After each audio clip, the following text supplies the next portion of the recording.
আসসালামু আলাইকুম, আমন্ত্রণ চ্যানেল সংবাদের সঙ্গে ছিরিত হোসেন। বিস্তারিত সংবাদের শুরুতেই জানিয়ে দিচ্ছি ফ্রেশ ফুলক্রিম মিল পাউডার সংবাদ শিরোনামগুলো। করোনা ভাইরাস পরীক্ষা বৃদ্ধির সাথে সাথে বাড়ছে শনাক্তের সংখ্যা, আরো ৩৯ মৃত্যুতে দেশে মোট মৃত্যু ১৬২১। বিশ্বজুড়ে করোনা ভাইরাসে আক্রান্ত ৯৫ লাখ ছাড়ালো, যুক্তরাজ্যে মানব শরীরে ভ্যাকসিন পরীক্ষা চূড়ান্ত পর্যায়ে। নন এমপিও শিক্ষক কর্মচারীদের ৪৭ কোটি টাকার বিশেষ অনুদান প্রধানমন্ত্রীর, আওতায় আসছে ৮৫০০ প্রতিষ্ঠান। করোনা যুদ্ধে সেনাবাহিনীকে অংশ নেওয়ার সুযোগ দেওয়ায় প্রধানমন্ত্রীকে ধন্যবাদ, সেনাবাহিনীকে নিষ্ঠার সাথে দায়িত্ব পালনের আহ্বান। করোনার ঝুঁকিতে থাকা রাজধানীর রেড জোনগুলোকে সামাজিক দূরত্ব মানছেন না অনেকে, মাস্ক ব্যবহারে উদাসীনতা। বৃক্ষরোপণে দেশীয় গাছের প্রজাতি নির্বাচনে জাতীয় কমিটি গঠনের সুপারিশ, জীববৈচিত্র্য রক্ষায় বাজেটে তহবিল গঠনের আহ্বান।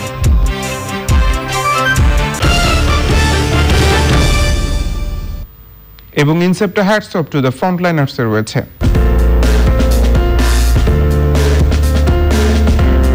করোনাকালে কর্মকর্তা কর্মচারীদের সুরক্ষায় কাজ করা কারা মহাপরিদর্শক ব্রিগেডিয়ার জেনারেল মুস্তফা কামাল পাশার কথা।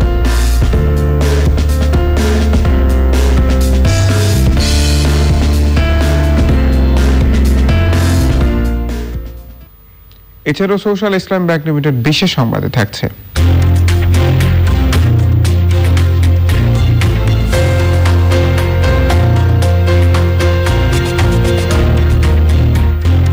করোনা পরিস্থিতিতে প্রবাসী এবং দেশে তাদের স্বজনদের মনোবল দৃঢ় রাখার পরামর্শের খবর।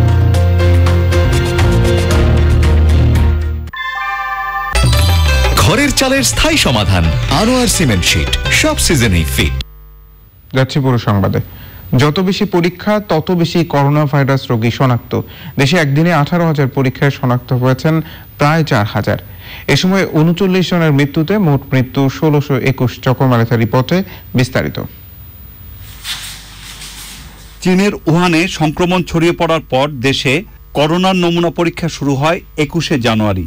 প্রথম দিকে শুধু আইইডিসিআর পরীক্ষার কাজ করলেও সংক্রমণ বাড়ার সাথে সাথে পিসিআর ল্যাবের সংখ্যা বাড়ানো হয়। ৭ সপ্তাহে ল্যাবের সংখ্যা দ্বিগুণের চেয়েও বেশি বেড়ে এখন ৬৬। এভাবে পরীক্ষার সংখ্যা যেমন বাড়ছে তেমনি বাড়ছে শনাক্তের সংখ্যাও। স্বাস্থ্য বুলেটিনে জানানো হয় ২৪ ঘন্টায় হটলাইনে কল ১,৬৮,৬৩৯। নমুনা সংগ্রহ ১৭,৫৮৬। আগের কিছু সহ পরীক্ষা হয়েছে ১৭,৯৯৯টি নমুনা। এর মধ্যে শনাক্ত ৩,৯৪৬। শনাক্তের হার ২১.৯২। এ সময় মারা গেছেন ৩৯ এবং সুস্থ ১৮২৯। দেশে মোট আক্রান্ত শনাক্ত ১,২৬,৬০৬। চিকিৎসাধীন ৭৩,৪৯০। সুস্থ ৫১,৪৯৫। মৃত্যু ১৬২১।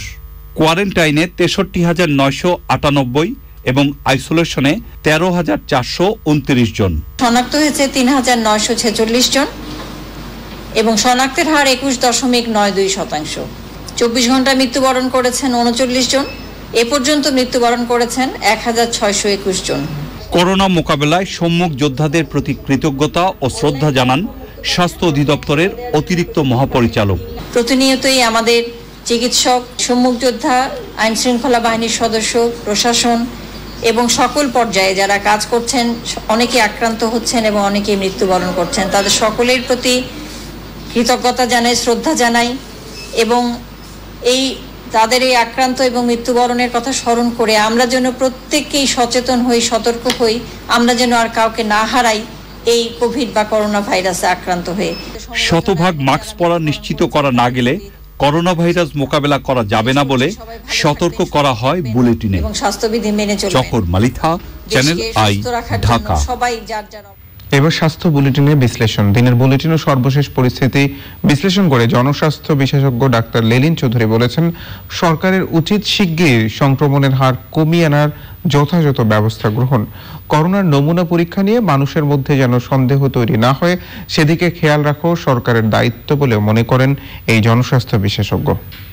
পরীক্ষাকৃত নমুনার শতকরা 22 ভাগের আশেপাশে কিন্তু শনাক্ত হচ্ছে, কিন্তু এই পরীক্ষা নিয়ে জনমনে একটি প্রশ্ন তৈরি হয়েছে। এই প্রশ্ন তৈরি হওয়ার কারণটা হচ্ছে ইতিপূর্বে জিকেজি কোম্পানি যে অসাধুতা করেছে এবং তারা নমুনা সংগ্রহ করে পরীক্ষা না করে মন গড়া যে রিপোর্ট দিয়েছে, এটি মানুষকে গভীরভাবে প্রভাবিত করেছে এবং অনেকেই মনে করছে জিকেজির মতো কোনো প্রতিষ্ঠান অথবা কোম্পানি এখনো এই পরীক্ষা করার লিস্টে যুক্ত রয়েছে কিনা। স্বাস্থ্য অধিদপ্তরের দায়িত্ব এই জায়গায় মানুষের সন্দেহ নিরসন করা। আমরা লক্ষ্য করেছি প্রতিদিনই কিন্তু সংক্রমিত হওয়ার হার বাড়ছে। এই বৃদ্ধির হার কিন্তু হাসপাতাল এবং চিকিৎসা ব্যবস্থার উপরে একদিকে যেমন চাপ তৈরি করছে, তেমনি জনমনের যে হতাশা তাকেও বাড়িয়ে দিচ্ছে। ফলে এখন কর্তৃপক্ষের পক্ষ থেকে একটি বড় দায়িত্ব হচ্ছে খুব দ্রুত এই সংক্রমণকে প্রতিরোধ করে তাকে কমিয়ে আনার দিকে নিয়ে যাওয়া। তা না হলে কিন্তু মানুষজনের মনোবল ইতিমধ্যেই যেভাবে প্রভাবিত হয়েছে, মানুষজন কিন্তু মানসিকভাবে ভেঙে পড়বে।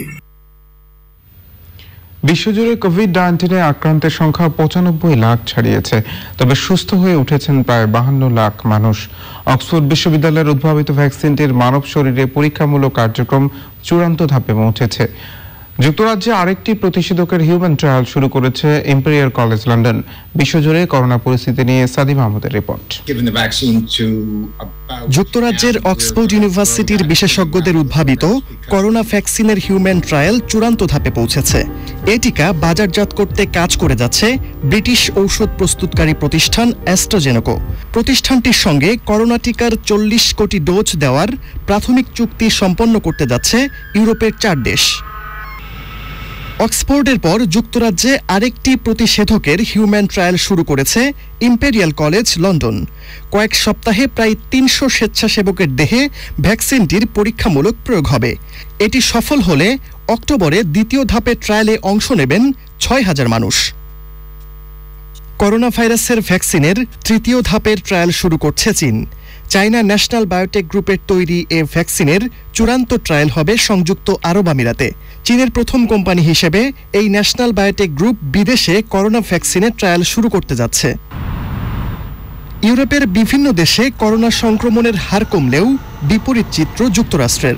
গত কয়েকদিনে রেকর্ড সংখ্যক মানুষ করোনা ভাইরাসে আক্রান্ত হলে নিজ দেশের নাগরিকদেরও তাদের অঙ্গরাজ্যে ভ্রমণের ক্ষেত্রে কোয়ারেন্টাইনে থাকার বিধান চালু করেছে নিউ ইয়র্ক, নিউ জার্সি ও কানেকটিকাট।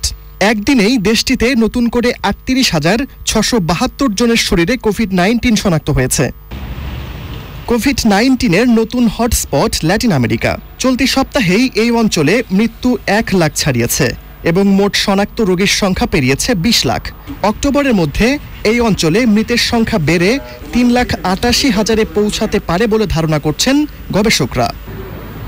ভারতে একদিনে দেশ জুড়ে রেকর্ড 16,000 এবং দিল্লিতেই প্রায় 4,000 করোনা রোগী শনাক্ত হওয়ায় চিকিৎসা ব্যবস্থাপনায় সেনাবাহিনী তলব করেছে কর্তৃপক্ষ। লকডাউনের মেয়াদ 31শে জুলাই পর্যন্ত বাড়ানোর ঘোষণা দিয়েছেন পশ্চিমবঙ্গের মুখ্যমন্ত্রী মমতা ব্যানার্জি। অস্ট্রেলিয়ার মেলবোর্নে করোনা ভাইরাস মোকাবেলায় 1000 সেনা পাঠানো হচ্ছে। মেলবোর্নে দ্বিতীয় দফায় কোভিড-19 রোগী দ্রুত বাড়ছে। গত এক সপ্তাহে সেখানে 150 জন নতুন রোগী শনাক্ত হয়েছে। সাদি মাহমুদ, চ্যানেল আই। বিশ্বব্যাপী করোনা ভাইরাসের প্রাদুর্ভাবের কারণে ক্ষতিগ্রস্ত নন এমপিও শিক্ষক কর্মচারীদের জন্য বিশেষ অনুদান দিয়েছেন প্রধানমন্ত্রী। 64টি জেলার 8,492টি স্কুল কলেজের নন এমপিও 80,747 জন শিক্ষক কর্মচারীদের এই অনুদান দেওয়া হবে। প্রত্যেক শিক্ষক পাবেন 5,000 টাকা করে, আর কর্মচারীদের জন্য বরাদ্দ 2,500 টাকা। 2019-20 অর্থ বছরে প্রধানমন্ত্রী তার বিশেষ অনুদানের খাত থেকে 64 জন জেলা প্রশাসকের অনুকূলে অর্থ বরাদ্দ দিয়েছেন। শিক্ষা মন্ত্রণালয়ের মাধ্যমিক ও উচ্চশিক্ষা বিভাগের তালিকাভুক্ত EIIN-ধারী নন এমপিও শিক্ষা প্রতিষ্ঠানের শিক্ষক কর্মচারীদের হালনাগাদ তথ্য যোগ করে ডাটাবেস তৈরি করা হয়েছে। ওই তালিকা চূড়ান্ত হয় স্থানীয়দের মাধ্যমে যাচাই বাছাইয়ের মাধ্যমে। করোনা ভাইরাসের কারণে বিভিন্ন শিক্ষা প্রতিষ্ঠান বন্ধ থাকায় শিক্ষক কর্মচারীরা প্রধানমন্ত্রীর কাছে সংবাদ সম্মেলন সহ বিভিন্ন কর্মসূচি পালন করে বিশেষ অনুদানের দাবি জানিয়ে আসছিল। করোনা মোকাবেলায় সম্মুখ যোদ্ধা হিসেবে সেনাবাহিনীকে অংশগ্রহণের সুযোগ দেওয়ায় প্রধানমন্ত্রী শেখ হাসিনাকে ধন্যবাদ জানিয়েছেন সেনাবাহিনী প্রধান জেনারেল আজিজ আহমেদ। স্বাস্থ্যবিধি মেনে আয়োজন করা দরবারে ভিডিও কনফারেন্সের মাধ্যমে দেশের সকল সেনানিবাস যুক্ত হয়। সেনাবাহিনী প্রধান করোনা মোকাবেলায় নিয়োজিত সেনাবাহিনীর চিকিৎসক, স্বাস্থ্যকর্মী ও সকল সদস্যের প্রশংসা করেন। ঘূর্ণিঝড় আম্ফানে ক্ষতিগ্রস্ত এলাকায় জনগণের সাহায্যে নিরলস প্রচেষ্টার জন্য ধন্যবাদ জানান। সকল সেনা সদস্যকে নিষ্ঠার সাথে জাতীয় গুরুত্বপূর্ণ প্রকল্পসমূহ বাস্তবায়নের নির্দেশনা দেন তিনি। করোনা ভাইরাসের সংক্রমণ বেশি থাকার কারণে রাজধানীর রেড জোনগুলোতে সামাজিক দূরত্ব মানার বালাই নেই। গণপরিবহনেও শারীরিক দূরত্ব বজায় রেখে যাত্রীদের বসানো হচ্ছে না। আর মাস্ক ব্যবহারে স্বাস্থ্যবিধি মানছেন না বেশিরভাগ মানুষ। ওবায়দুর রশিদ জানাচ্ছেন বিস্তারিত। রাজধানীর রাজাবাজার এলাকায় আরও 7 দিন লকডাউনের সময় বাড়ানোর পর এমনই চিত্র দেখা গেছে সেখানে। একমাত্র প্রবেশ ও বের হওয়ার পথে অনেক মানুষের ভিড়। এদের কেউ এসেছেন ভেতরে বসবাসরতদের জন্য প্রয়োজনীয় জিনিসপত্র দিতে। জরুরি প্রয়োজনে অনুমতি নিয়ে ওই এলাকা থেকে বের হচ্ছেন অনেকে। আবার কারো কারো চেষ্টা ছিল অনুমতি না থাকলেও লকডাউন এলাকায় জোর করে প্রবেশের। রেড জোন তালিকাভুক্ত এলাকাগুলো ঘুরে দেখা যায় সড়কে চলাচল করছেন অসংখ্য মানুষ। নিত্য প্রয়োজনীয় দ্রব্যের দোকানের পাশাপাশি খোলা রয়েছে রাস্তার পাশের চায়ের দোকান। সামাজিক দূরত্ব না মেনেই চলছে দেদারসে আড্ডা। রেড জোনেও দেখা যাচ্ছে মাস্ক ছাড়া চলাচল করছে মানুষ। আবার কেউ বা মাস্ক থাকলেও তা সঠিক নিয়মে পড়ছেন না। স্বাস্থ্যবিধি না মেনেই চলাচল করছে সেই সব এলাকার গণপরিবহন। Obaidul Rashid, Channel I, Dhaka. বৃক্ষরোপণে গাছের প্রজাতি নির্বাচনে জাতীয় কমিটি গঠনের সুপারিশ করেছেন বিশেষজ্ঞরা। বৃক্ষরোপণ 2020 চিন্তায় দেশীয় বিপন্ন বৃক্ষ বিষয়ে অনলাইন আলোচনায় জীববৈচিত্র্য রক্ষায় বাজেটে তহবিল গঠনের আহ্বান জানানো হয়। সৌমিক আহমেদের রিপোর্ট। প্রতি বছর বর্ষায় বৃক্ষরোপণ অভিযান পরিচালনা করে আসছে সরকার। এক্ষেত্রে দেশীয় ফলজ, বনজ ও ঔষধি বৃক্ষরোপণ উৎসাহিত করা হলেও বিদেশি বৃক্ষই জায়গা করে নিচ্ছে। বাংলাদেশ অ্যাসোসিয়েশন অফ প্লান্ট টেক্সোনমিস্ট, প্রকৃতি ও জীবন ফাউন্ডেশন এবং চ্যানেল আই আয়োজিত অনলাইন আলোচনায় মূল প্রবন্ধ উপস্থাপন করেন ঢাকা বিশ্ববিদ্যালয়ের উদ্ভিদ বিজ্ঞান বিভাগের শিক্ষক প্রফেসর জসিমউদ্দিন। বিজ্ঞানীদের মতামত অনুযায়ী আমরা যদি একটা কমিটি করে প্রজাতি নির্বাচন করতে পারি, সেই ক্ষেত্রে হবে কি আমাদের এই যে বৃক্ষরোপণ নিয়ে এই যে আজকে যে বিতর্ক হচ্ছে, কন্ট্রোভার্সি হচ্ছে, বিদেশি গাছ না আগাছা না দেশি গাছ, এই জিনিসগুলো থাকবে না। অনেকগুলো ডিপার্টমেন্ট কিন্তু বৃক্ষরোপণের সাথে জড়িত। এখন এই সকল ডিপার্টমেন্টকেও যদি আমরা সমন্বয় করে ওই কমিটির মাধ্যমে যদি আমরা প্রজাতিগুলো নির্বাচন করে দিতে পারি, তাহলে আমাদের এই ধরনের কোনো ঝামেলা থাকবে না। আলোচনায় বিদেশি বৃক্ষের ক্ষতিকর দিক তুলে ধরে দেশীয় বৃক্ষরোপণ ও সংরক্ষণের গুরুত্ব তুলে ধরেন বিশেষজ্ঞরা। মৃত্তিকার গুণাগুণ এবং ভূমির উপযুক্ততা বাছাই করে সঠিক প্রজাতি নির্ণয় করে যদি গাছ আমরা লাগাইতে পারি এবং এর পরিচর্যা করতে পারি, তাহলে আমাদের প্রকৃতি বাঁচবে। যারা এই বিষয়গুলো বুঝে তাদেরকে ইনক্লুড করে আপনারা এই কাজগুলো করলে অনেক বেশি দেশের উপকার হবে এবং বন্যপ্রাণী সংরক্ষিত হবে, পরিবেশ সংরক্ষিত হবে। কোনো বনই থাকবে না, কোনো গাছপালাই থাকবে না যদি পানির কথা, হাওর পাহাড়ের কথা, নদীর কথা আমরা না বলি। ওখান থেকে কিন্তু গাছ বেঁচে আছে, ওখান থেকে কিন্তু পাখি প্রাণী বেঁচে আছে। সেজন্য একটা এনভায়রনমেন্টের 4টা ফ্যাক্টর খুব ইম্পর্টেন্ট। টেরিয়াস্ট্রিয়াল না, অ্যাকোয়াটিক সহ সমস্ত জায়গাকে সমানভাবে গুরুত্ব দিলে আমি মনে করি যে এটা একটা বিশাল সার্থকতা হবে। ইন্ডিজিনাস এবং এক্সোটিকের একটা লিস্ট আপনারা দয়া করে উদ্যোগ নিয়ে, আমি বাবু ভাইকেও এই বিষয়ে একটু দৃষ্টি আকর্ষণ করবো যে কিভাবে করা যায়, কার দিয়ে করা যায়, এটা একটি আমাদের মনে হয় সময় এসেছে করার জন্য। জীববৈচিত্র্য সংরক্ষণ আইন বাংলাদেশে পাস হয়েছে এবং এটা বাস্তবায়ন করছে পরিবেশ অধিদপ্তর, যার হাতে জীববৈচিত্র্য নাই। আর যার হাতে জীববৈচিত্র্য আছে তার হাতে আইন নাই।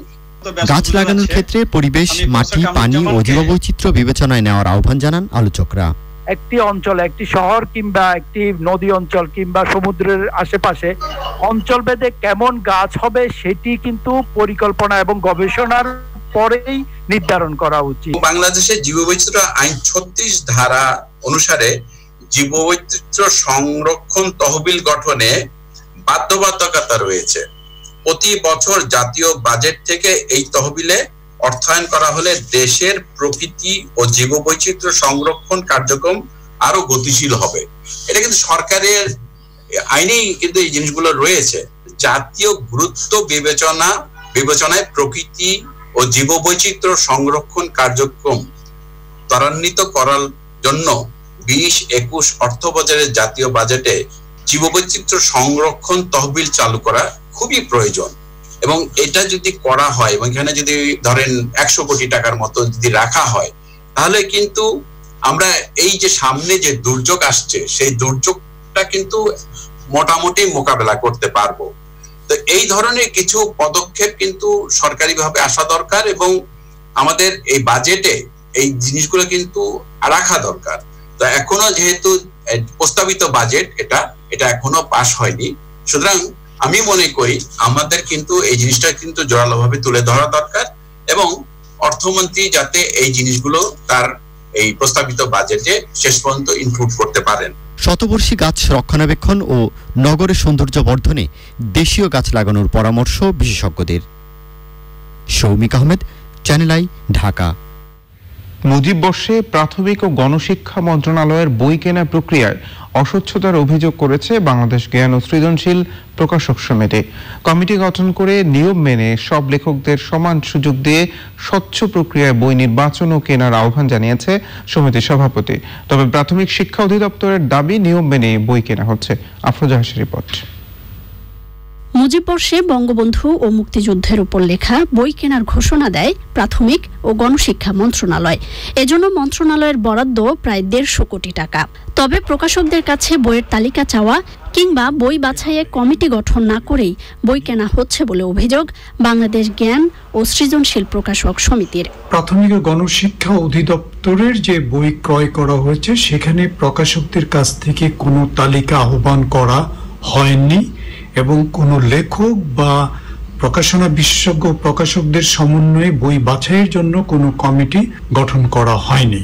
তারা কাদের বই ক্রয় করেছেন সেটাও আমরা জানতে পারিনি, কারণ সরকারিভাবে সেই সব বইয়ের লেখক কারা, প্রকাশক কারা সেগুলো জানানো হয়নি। তবে এসব অভিযোগ নাকচ করেছেন প্রাথমিক শিক্ষা অধিদপ্তরের মহাপরিচালক। প্রথমত হলো যে বঙ্গবন্ধু সম্পর্কিত এবং শিশুদের উপযোগী এগুলি আপনার 22টা প্রতিষ্ঠানের 67টা বই সিলেক্ট করে আমাদেরকে প্রাথমিক শিক্ষা অধিদপ্তরকে ক্রয়ের জন্য নির্দেশনা প্রদান করে এবং এটি একটি ধারাবাহিক প্রক্রিয়া। আরো যদি এরকম কারো বই থাকে তারা মিনিস্ট্রিতে জমা দিলে মিনিস্ট্রি উইল টেক ডিসিশন। এখানে সিদ্ধান্তটা মন্ত্রণালয় নিয়েছে, আমরা শুধু ক্রয়ের প্রক্রিয়াটা করেছি, এখানে অস্বচ্ছতার কিছু হয়নি। বঙ্গবন্ধু ও মুক্তিযুদ্ধ নিয়ে আরো বইয়ের তালিকা জমা নেওয়া হবে বলেও জানান প্রাথমিক শিক্ষা অধিদপ্তরের মহাপরিচালক।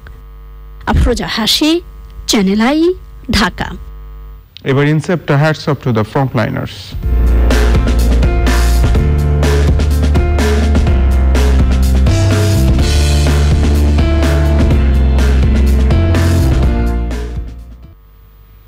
গত 9 মার্চ সরকারি সফরে পূর্ব আফ্রিকার দেশ মালাভিতে যাওয়ার কথা ছিল কারা মহাপরিদর্শক ব্রিগেডিয়ার জেনারেল মোস্তফা কামাল পাশার।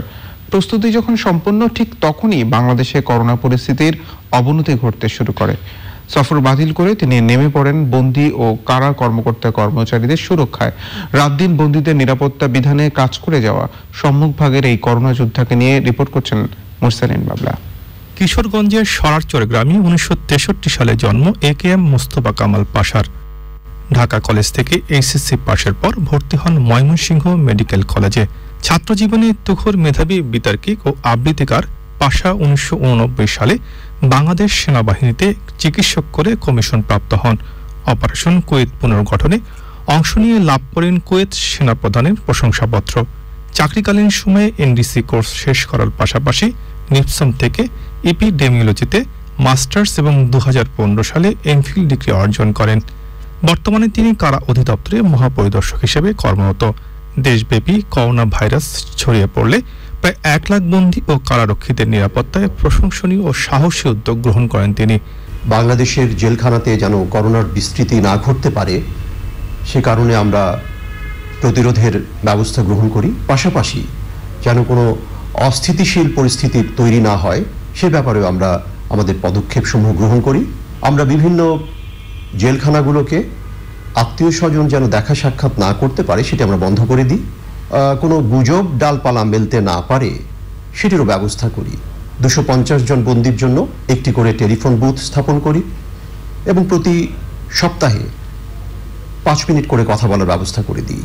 ব্রিগেডিয়ার AKM মুস্তফা কামাল পাশা নিজেই একজন চিকিৎসক হওয়ায় সার্বক্ষণিক কারাগারগুলোকে মনিটরিং করার পাশাপাশি আক্রান্তদের টেলিফোনের সেবা দিয়ে যাচ্ছেন। আমি একজন চিকিৎসক এবং আমাদের যে সমস্ত কারারক্ষীরা করোনায় আক্রান্ত হয়েছেন এখন পর্যন্ত 128 জন, তাদের সবারই আমার তত্ত্বাবধানে সুচিকিৎসার ব্যবস্থা আমি গ্রহণ করেছি এবং আমার টেলিফোনটি 24 ঘন্টা খোলা থাকে। কারো কোনো বিশেষ প্রয়োজন হলে আমি সেই টেলিফোনের মাধ্যমে তাদেরকে সহায়তা প্রদান করেছি। স্ত্রী ইয়াসমিন খান ও কন্যা রোদেলা বিপাশাকে নিয়ে AKM মুস্তফা কামাল পাশার সংসার। করোনার ভয়াবহতা যাতে বন্দীদের স্পর্শ করতে না পারে সেজন্য আইসোলেশন সেন্টার চালুর পাশাপাশি বন্দী সংখ্যা কমিয়ে আনতে কাজ করে যাচ্ছেন তিনি। যদি কোনো কৃতিত্ব থেকে থাকে সেটি আমি নিঃসন্দেহে বাংলাদেশ জেলের প্রতিটি কর্মকর্তা এবং কর্মচারীকে দিব এবং পাশাপাশি আমি মাননীয় প্রধানমন্ত্রীকে ধন্যবাদ জ্ঞাপন করতে চাই, তিনি দ্রুত ভার্চুয়াল কোর্ট বাস্তবায়ন করে আমাদের বন্দী ঘনত্ব হ্রাস করে দিয়েছেন বলে। করোনা যুদ্ধে এই সম্মুখ সারির যোদ্ধাকে আমরা স্যালুট জানাই। Hats off to the frontliners. Morsalim Babla, Channel I, Dhaka. এবারে গার্ডিয়ান লাইফ ইন্স্যুরেন্স করোনা সর্বশেষ।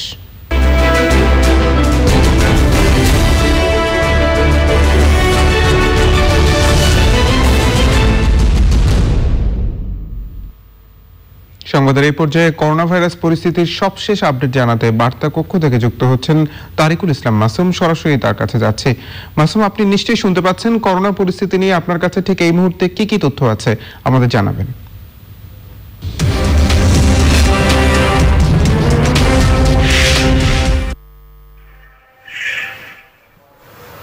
ধন্যবাদ হৃদয় হোসেন। করোনা ভাইরাসে আক্রান্ত হয়ে মারা গেছেন জাতীয় পুষ্টি পরিষদের সাবেক সচিব আব্দুল মান্নান। করোনা ভাইরাসের উপসর্গ নিয়ে 1 মাসের বেশি চট্টগ্রাম মেডিকেল কলেজ হাসপাতালে চিকিৎসাধীন অবস্থায় চক্ষু বিশেষজ্ঞ ডাক্তার শহীদুল আনোয়ার মারা গেছেন। চিকিৎসকদের বিভিন্ন সংগঠনের বরাতে জানা গেছে এ পর্যন্ত করোনায় সম্মুখ সারির যোদ্ধা 60 জনেরও বেশি চিকিৎসক জীবন উৎসর্গ করেছেন। করোনা মহামারীতে সম্মুখ যোদ্ধা হিসেবে সেনাবাহিনীকে অংশগ্রহণের সুযোগ দেওয়ার জন্য প্রধানমন্ত্রী শেখ হাসিনাকে ধন্যবাদ জানিয়েছেন সেনাবাহিনী প্রধান। প্রশংসা করেন সেনাবাহিনীর চিকিৎসক ও সেনা সদস্যদের। সামাজিক দূরত্ব বজায় রাখা এবং স্বাস্থ্যবিধি মেনেই এবছর পবিত্র ঈদুল আজহা উপলক্ষে পশুর হাট বসবে বলে জানিয়েছেন স্থানীয় সরকার পল্লী উন্নয়ন ও সমবায় মন্ত্রী তাজুল ইসলাম। জেলাগুলো থেকে আমাদের কাছে যে তথ্য এসেছে তাতে রাজশাহীতে তানোরের উপজেলা নির্বাহী কর্মকর্তা সহ 5 জন করোনায় আক্রান্ত হয়েছেন। নতুন করে জেলায় মোট আক্রান্ত শনাক্ত 337 জন। এর মধ্যে মহানগরীতে আক্রান্ত 201 জন। এ পর্যন্ত রাজশাহী মেডিকেল কলেজ হাসপাতালে করোনায় মোট মৃত্যু হয়েছে 17 জনের। সুস্থ হয়ে বাড়ি ফিরেছেন 68 জন। পাবনায় একজন অবসরপ্রাপ্ত শিক্ষক সহ আরও 2 জনের মৃত্যু হয়েছে। এ নিয়ে জেলায় উপসর্গে 12 জন এবং করোনায় 8 জন সহ 20 জনের মৃত্যু হয়েছে। পাবনায় 24 ঘন্টায় নতুন 31 জন করোনা আক্রান্ত শনাক্ত হয়েছেন। জেলায় মোট আক্রান্ত শনাক্ত 415 জন। রংপুর মেডিকেল কলেজ হাসপাতালের পরীক্ষায় আজ নতুন করে 16 জন আক্রান্ত শনাক্ত হয়েছেন। পুলিশ, ব্যাংকার, এনজিও কর্মী সহ রংপুরে 7 জন, লালমনিরহাটে 4 জন, কুড়িগ্রামে 4 জন, গাইবান্ধায় 1 জন। রংপুর জেলায় আক্রান্ত শনাক্ত 386 জন। মোট সুস্থ হয়েছেন 426 জন, মারা গেছেন 13 জন। পটুয়াখালীতে র্যাব সদস্য, পুলিশ সদস্য, উপজেলা প্রকল্প কর্মকর্তা সহ নতুন 30 জন করোনা আক্রান্ত শনাক্ত হয়েছেন। জেলায় মোট আক্রান্ত শনাক্ত 292 জন। পিরোজপুরে নতুন আরও 10 জন আক্রান্ত শনাক্ত হয়েছেন। জেলায় মোট আক্রান্ত শনাক্ত 165 জন, সুস্থ হয়েছেন 93 জন। গোপালগঞ্জ সদর হাসপাতালের একজন চিকিৎসক সহ জেলায় নতুন আক্রান্ত 23 জন।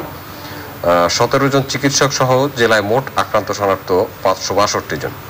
গোপালগঞ্জের কোটালীপাড়া উপজেলার 3টি ইউনিয়ন, 4টি এলাকা ও পৌরসভার 1টি এলাকাকে রেড জোন হিসেবে চিহ্নিত করেছে জেলা প্রশাসন। রেড জোন চিহ্নিত করে ঢাকায় একটি প্রস্তাব পাঠানো হয়েছে লকডাউনের জন্য, কিন্তু এখনো পর্যন্ত লকডাউন ঘোষণা করা হয়নি। সিরাজগঞ্জে নতুন 24 জন আক্রান্ত শনাক্ত হয়েছেন। এদের মধ্যে উল্লাপাড়ায় 7 জন, কামারখন্দে 5 জন, সদরে 3, গাজীপুরে 2, শাহজাদপুরে 3, বেলকুচিতে 4 জন। মোট আক্রান্ত শনাক্ত 334 জন। খাগড়াছড়িতে আরো 17 জন আক্রান্ত শনাক্ত হয়েছেন। জেলায় মোট আক্রান্ত শনাক্ত 188 জন। লক্ষ্মীপুরের 4 পৌরসভা 11 ইউনিয়নে 10 দিনের মতো রেড জোনে লকডাউন চলছে। জেলার সদরে উপজেলায় একদিনে 15 জন করোনা আক্রান্ত শনাক্ত হয়েছেন। জেলায় মোট আক্রান্ত শনাক্ত 693 জন। এ পর্যন্ত মারা গেছেন 14 জন। স্বাস্থ্যবিধি ও সামাজিক দূরত্ব মানা হচ্ছে না লক্ষ্মীপুরের বেশিরভাগ জায়গায়। আন্তর্জাতিক করোনা ভাইরাসের সম্ভাব্য একটি ভ্যাকসিনের মানবদেহে প্রয়োগ শুরু করেছে যুক্তরাজ্য। ওয়ার্ল্ডোমিটারের তথ্য অনুযায়ী সারা বিশ্বে করোনা ভাইরাসে আক্রান্ত শনাক্ত হয়েছেন 96,21,492 জন। সুস্থ হয়েছেন 52,28,983 জন। মারা গেছেন 4,87,296 জন। আক্রান্ত রোগীর সংখ্যা বিবেচনায় তালিকায় 1 নম্বরে আছে যুক্তরাষ্ট্র। তাদের আক্রান্ত শনাক্ত 24,77,413 জন। 2 আছে ব্রাজিল, তাদের আক্রান্ত শনাক্ত 12,07,721 জন। 3 রাশিয়া, 4 ভারত, 5 যুক্তরাজ্য, 6 Spain, 7 Peru, 8 Chile, 9 Italy, 10 Iran. ইরানে আক্রান্ত শনাক্ত 2,15,096 জন। ওয়ার্ল্ডোমিটারের আক্রান্তের তালিকায় 8 দিন ধরে 17 নম্বরে অবস্থান করছে বাংলাদেশ। আক্রান্তের সংখ্যা 1,26,606 জন। আর 1,61,348 জন আক্রান্ত নিয়ে 16 নম্বরে অবস্থান করছে ফ্রান্স। আর 15 নম্বরে আছে সৌদি আরব, তাদের আক্রান্ত শনাক্ত 1,70,639 জন। হৃদয়, এই ছিল করোনা সংক্রান্ত সর্বশেষ আপডেট। আমার কাছে নতুন কোনো তথ্য থাকলে আপনার মাধ্যমে জানিয়ে দেব। অবশ্যই মাসুম, আপনাকে অনেক ধন্যবাদ। প্রিয় দর্শক, আমাদের সঙ্গে যুক্ত হয়েছিলেন তারিকুল ইসলাম মাসুম, বার্তা কক্ষ থেকে করোনা ভাইরাস পরিস্থিতির সবশেষ আপডেট জানাতে। সংবাদের এই পর্যায়ে নিচ্ছে অশোক লিলেন ইফাত অটোস বিরতি। আর বিরতির পর জানিয়ে ফিরছি সীমান্ত সংঘর্ষের জায়গার কাছে চীনে মানুষ বাঁচানোই এখন সরকার ও আওয়ামী লীগের একমাত্র রাজনীতি বলে উল্লেখ করেছেন আওয়ামী লীগ সাধারণ সম্পাদক ওবায়দুল কাদের। নিজ বাসভবনে প্রেস ব্রিফিংয়ে তিনি বলেন, বিএনপির পিঠ দেয়ালে ঠেকে গেছে। সরকারের সমালোচনা করা ছাড়া তাদের আর কোনো রাজনৈতিক কর্মসূচি নেই। দেশে সরকারি বেসরকারি হাসপাতালগুলো যখন সর্বোচ্চ চেষ্টা করছে, ফ্রন্টলাইনে কর্মরত টেস্ট করার কথা বলছে, এমন পরিস্থিতিতে ঢালাওভাবে এ ধরনের সিদ্ধান্ত অনেকে মৃত্যু মুখে অবতীত হচ্ছে। স্বল্প সময়ে রিপোর্ট দান এবং স্যাম্পল গ্রহণে। এবার নিটল রাত আন্তর্জাতিক সংবাদ।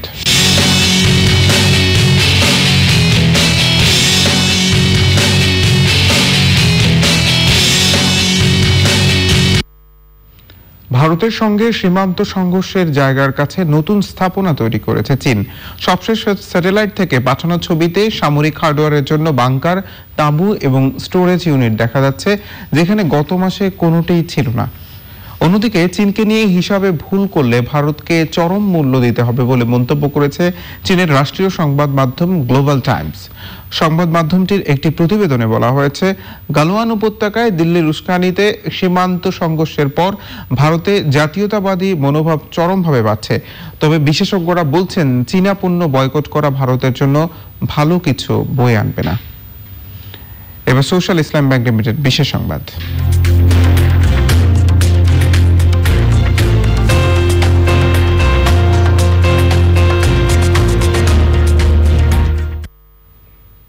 করোনা পরিস্থিতিতে মানসিক স্বাস্থ্য নিয়ে চ্যানেলের ধারাবাহিক পরামর্শে আজ কথা বলেছেন যুক্তরাজ্যে বাংলাদেশি বংশোদ্ভূত রোহেনা আক্তার, যিনি দীর্ঘদিন ধরে ব্রিটেনে পারিবারিক সহিংসতা প্রতিরোধ ও সুরক্ষা নিয়ে আইনি পরামর্শক এবং মনোরোগ বিশেষজ্ঞ হিসেবে কাজ করছেন।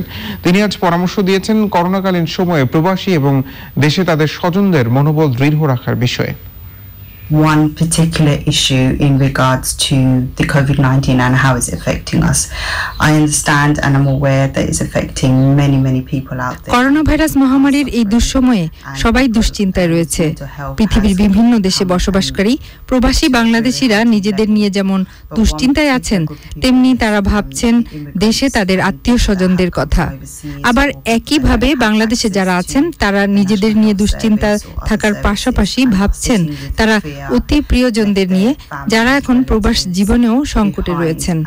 দেশে এবং বিদেশে অবস্থানরত সকল বাংলাদেশিদের জন্য যা বলার তা হলো, আপনারা মোটেই ঘাবড়ে যাবেন না। কঠিন সময়ে মাথা ঠান্ডা রাখুন, ধীর স্থিরভাবে সিদ্ধান্ত নিন। আতঙ্কিত বা শঙ্কিত হওয়ার কিছু নেই। প্রযুক্তির এই যুগে আপনারা ভার্চুয়ালি যোগাযোগ রাখুন, একে অপরকে সাহস দিন, কথা বলুন, ইতিবাচক মনোভাব রাখুন। নিশ্চয়ই এই কঠিন সময়টা চিরকাল থাকবে না। আমরা সবাই এক সুন্দর ভবিষ্যতের অপেক্ষায় রইলাম।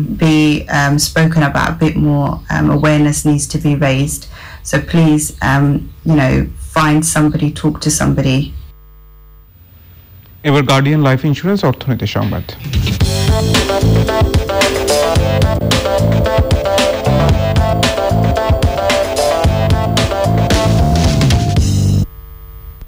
কাজু বাদাম, কফি, ড্রাগন ফল সহ অপ্রচলিত ফসলের চাষাবাদ ও উৎপাদন বৃদ্ধি এবং প্রক্রিয়াজাতে সব ধরনের সহযোগিতা দেওয়ার আশ্বাস দিয়েছেন কৃষিমন্ত্রী ডক্টর আব্দুর রাজ্জাক এমপি। বৃহস্পতিবার তাঁর বাসভবন থেকে উপজেলা পর্যায়ে কৃষি কার্যক্রম জোরদার করার লক্ষ্যে উপজেলার কৃষি অফিসারদের অনুকূলে গাড়ি বিতরণকালে কথা বলেন। একটি প্রকল্পের আওতায় 51 উপজেলায় 51টি ডাবল কেবিন পিকআপ সরবরাহ করা হয়েছে।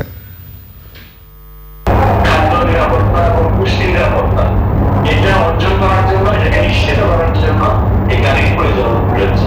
আমাদের তো কৃষি সম্প্রসারণের মৌলিক দায়িত্ব হলো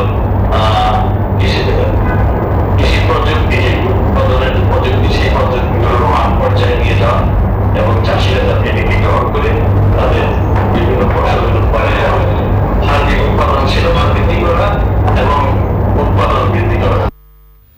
এবারে চট্টগ্রাম সংবাদ।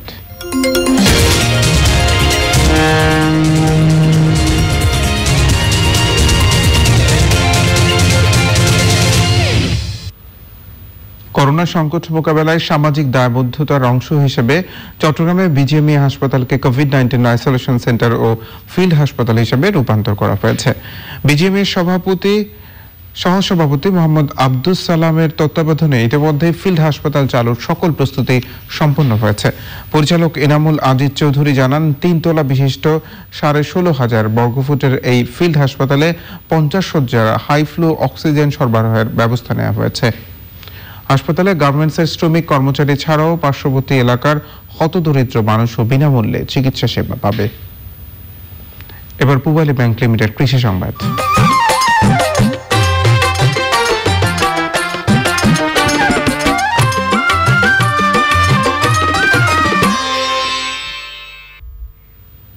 করোনা সংক্রমণ পরিস্থিতিতে অব্যাহত লোকসানের শিকার গাইবান্ধার মাছ চাষি ও বিক্রেতারা। সময় মতো মাছ বাজারজাত করতে না পেরে তাদের গুনতে হচ্ছে লোকসান। গাইবান্ধা থেকে ফারুক হোসেনের পাঠানো তথ্য ভিডিওতে সুদীপ মাহমুদের রিপোর্ট। গাইবান্ধায় প্রায় 32,000 পুকুরে বাণিজ্যিক ভিত্তিতে মাছ চাষ হয়। এর সাথে যুক্ত এ অঞ্চলের 18,900 চাষি। করোনা সংক্রমণের কয়েক মাস মাছ উৎপাদন ও বাজার ব্যবস্থা স্বাভাবিক না থাকায় কঠিন সংকটে পড়েছেন তারা। দিন করে আবার ফির মাছ তৈরি করেছি, কিন্তু বর্তমানে বাজার খুবই খারাপ। এখন বাজারেও যদি নিয়ে যাই তাহলে আড়তদার কায়দা করে বসে, আর আমরা তো হাতেও বেচতে পারতেছি না। 16টা পুকুরে আমার 1 কোটি টাকার উপর মাছ আছে। খুব কষ্ট পাই যখন আমি 200-150 টাকা করে কেজির মাছ তৈরি করে 200-250 টাকা বিক্রি করব, সেটা 100-110 টাকায় বিক্রি করে ফেলে দিয়ে তাও চোরের মতো পালাতে হচ্ছে আমাদের। আমরা বিক্রি করতে পারছি না। আমরা চাই যে আমাদের লোনটা মিনিমাম একটা পর্যায়ে নিয়ে আসা হোক, যেটা দেশের দশের উন্নয়ন করবে। প্রশাসনের শর্ত মেনে নির্ধারিত সময়ে মাছ কেনা বেচা করতে হচ্ছে চাষিদের। এতে চাষি ও ব্যবসায়ী উভয়েরই ক্ষতি হচ্ছে। করোনা ভাইরাস আছে, খুবই ক্ষতিগ্রস্ত আছে।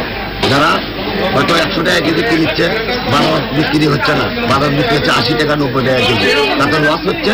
ব্যবসায়ীরা খুব খারাপ অবস্থায় আছে, লোকসানে আছে। পরিস্থিতি মোকাবিলায় সরকারি নির্দেশনা অনুযায়ী ক্ষুদ্র প্রান্তিক মাছ চাষিদের এককালীন অনুদান ও বড় মাছ চাষিদের সহজ শর্তে ঋণ দেওয়ার সিদ্ধান্ত নিয়েছে জেলা মৎস্য অধিদপ্তর। ক্ষতিগ্রস্ত চাষিদের, মৎস্য ব্যবসায়ীদের, হ্যাচারি মালিকদের, পোনা ব্যবসায়ীদের সকলের আমরা তালিকা প্রস্তুত করি। ক্ষুদ্র এবং প্রান্তিক মৎস্য চাষি যারা, তাদের জন্য প্রণোদনা হিসাবে এককালীন কিছু আর্থিক সহায়তা দেওয়ার প্রস্তাব করেছে মন্ত্রণালয় থেকে, এবং যারা বড় চাষি আছে তাদের জন্য ব্যাংক থেকে স্বল্প সুদে, যতটুকু আমরা জানি 4%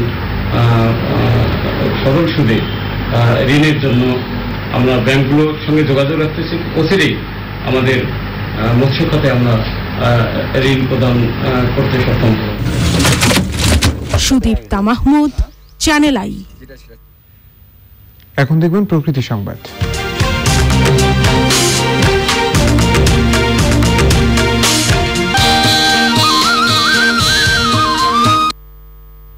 বাংলাদেশের পরিচিত একটি স্তন্যপায়ী প্রাণী চিত্রা হরিণ। মনোমুগ্ধকর এদের দৈহিক গড়ন ও মায়াবী চাহনি পরিবেশের ভারসাম্য রক্ষায়ও চিত্রা হরিণ গুরুত্বপূর্ণ ভূমিকা পালন করে, কিন্তু বিভিন্ন কারণে এদের অবস্থা ভালো নেই। দেখুন চিত্রা হরিণ নিয়ে রোমান সারোয়ারের ডেস্ক রিপোর্ট। জীববৈচিত্র্য সমৃদ্ধ একটি দেশ বাংলাদেশ, তাই দেশের বিভিন্ন জায়গায় রয়েছে বিভিন্ন ধরনের বনভূমি। এসব বনে একসময় 5 প্রজাতির হরিণ দেখা যেত।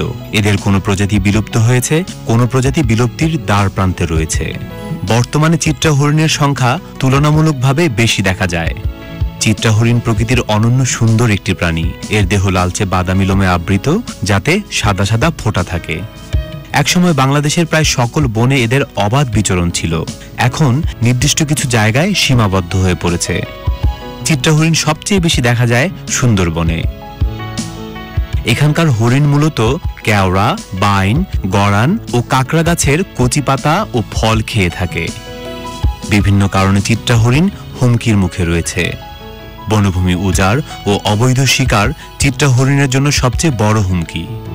তাই বনভূমি সংরক্ষণ ও বন্যপ্রাণী আইনের যথাযথ প্রয়োগের মাধ্যমে চিত্রা হরিণ রক্ষায় গুরুত্ব দিতে হবে, তবেই হরিণ রক্ষা পাবে এবং পরিবেশ ভালো থাকবে। রোমান সারোয়ার, প্রকৃতি ও জীবন ডেস্ক, চ্যানেল আই। চিত্রা হরিণ নিয়ে বিস্তারিত প্রতিবেদন দেখবেন আজ রাত 11:30 প্রকৃতি ও জীবন অনুষ্ঠানে। এবার এক্সিম ব্যাংক বাণিজ্য সংবাদ।